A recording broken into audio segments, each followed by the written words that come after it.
estaba consintiendo la muerte de uno de los diáconos llamado Esteban. Si recuerda que a Esteban fue apedreado y ahí estaba Saulo, pero Saulo era un hombre que odiaba a los cristianos. Este Saulo odiaba a los cristianos creyendo que estaba haciendo lo correcto. Él creía que los cristianos en ese entonces eran una secta, era un grupo que estaba en contra de la ley de Dios, estaba en contra de la Torá. Y entonces Pablo, muy versado en el Antiguo Testamento, en la Torá, él dijo, bueno, esta gente está hablando algo diferente y están hablando de alguien que supuestamente murió y se hizo pasar por Dios. Este fue alguien que trató de revolucionar al pueblo. Entonces Saulo dijo, bueno, esta corriente no puede seguir, este grupo no puede seguir. Y él pensaba que estaba del lado de Dios, Saulo. Y Saulo dijo, bueno, yo voy a detener esta corriente de estos locos que están diciendo que hay un hombre que vino, que se hizo matar en una cruz y que resucitó supuestamente al tercer día. Saulo tenía todo eso en mente y entonces Saulo empieza la persecución a todos los cristianos.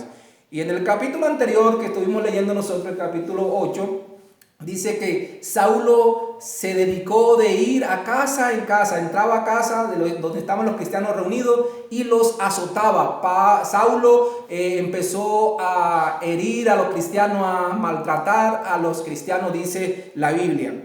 Pero en ese dilema de querer destruir lo que los cristianos estaban haciendo, lo que los discípulos del Señor estaban haciendo, dice que en el camino el Señor se le apareció. Y el Señor entonces se le apareció a Saulo. Vamos a ver qué dice el verso 4 del capítulo 9. Dice, y cayendo en tierra oyó una voz que decía, Saulo, Saulo, ¿por qué me persigues? Él escuchó esa voz que le preguntaba, Saulo, Saulo, ¿por qué me persigues? Y Saulo todo atemorizado, todo asustado. Imagínate que uno escucha una voz y no ve a nadie. Bueno, ¿por qué me estás persiguiendo, Pablo? Pero ¿cómo así? ¿A quién? ¿Quién me habla? Y Saulo, de pronto estaba como todo, bueno, yo que me estoy volviendo loco, ¿qué? Tengo problemas mentales o qué, que estoy escuchando la voz. Pero entonces este hombre, Saulo, él responde a la voz que escuchó y le dice, ¿quién eres tú? ¿Quién eres tú, Señor? ¿Quién eres tú? Bueno, aquí, Señor, no sabemos si por respeto él creía que era una voz divina o qué, pero Pablo le dice, ¿quién eres tú?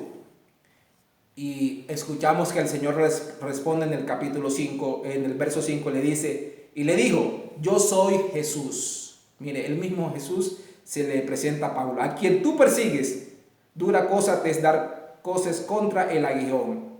Dice que entonces Pablo, temblando y temeroso, dijo al Señor, ¿qué quieres que yo haga? Eso está en el verso 6. ¿Qué quieres que yo haga?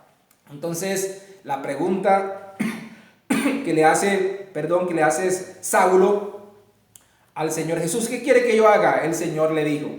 Entonces el Señor le dijo, levántate y entra a esta ciudad. Y el Señor le da unas indicaciones a Saulo. Pero mire lo que el Señor quiere que Saulo haga. Vamos a pasar al verso 15. El verso 15 le dice el Señor a Saulo. El Señor le dijo, ve, porque instrumento escogido me es este para llevar mi nombre en presencia de los gentiles. Entonces cuando el Señor... Cuando Saulo le pregunta al Señor qué quiere que yo haga, el Señor lo que quiere que Saulo haga es que él se convierta en un instrumento de Dios. ¿Y un instrumento de Dios para qué? Para llevar su nombre en presencia de ¿quién? De los gentiles, de los reyes y de los hijos de Israel. Entonces podemos ver entonces que el Señor le da las indicaciones a Saulo y le responde cuando Saulo le pregunta, ¿qué quieres que yo haga? Entonces, hablando o mirando este pasaje sobre este chico, este hombre, este joven llamado Saulo que perseguía a las iglesias. Quizás se me viene a la mente ahorita cuando yo también era un adolescente. Recuerdo que en mi pueblo había un templo, una capilla pequeña y el techo era de zinc. Entonces, mientras los cristianos iban al culto, hacían la celebración, estaban cantando, estaban orando, nosotros desde afuera tirábamos piedra para que ellos no se concentraran. Y para nosotros eso era un gozo, era un deleite y pensábamos que estábamos haciendo las cosas bien.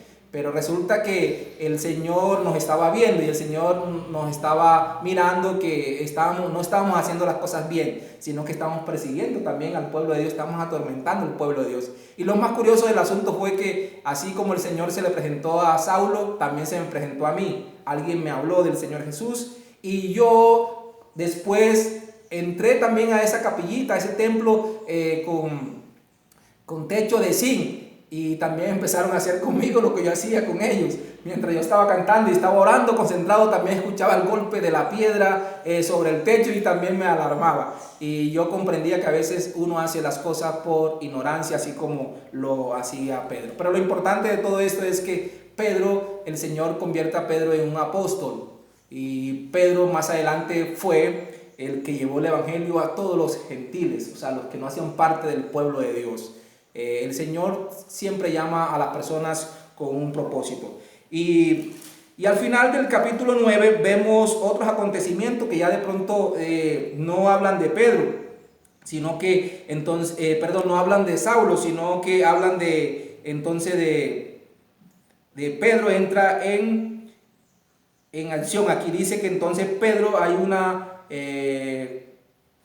curación de Eneas. Dios usa a Pedro para que haga este milagro, y más adelante también dice que hay otro milagro de otra señora que estaba enferma llamada Tabita, y dice que, bueno, no estaba enferma, se había muerto, y hay una resurrección, o la revivió el Señor a través de su poder. Y todo esto fue para que vieran el nombre del Señor, que el Señor es un Dios que sigue haciendo milagros y sigue haciendo poder. Y yo me preguntaba, bueno, pero ¿cuál es la intención de Lucas al momento de narrar aquí la conversión de Saulo y mete estos dos milagros allí en este capítulo?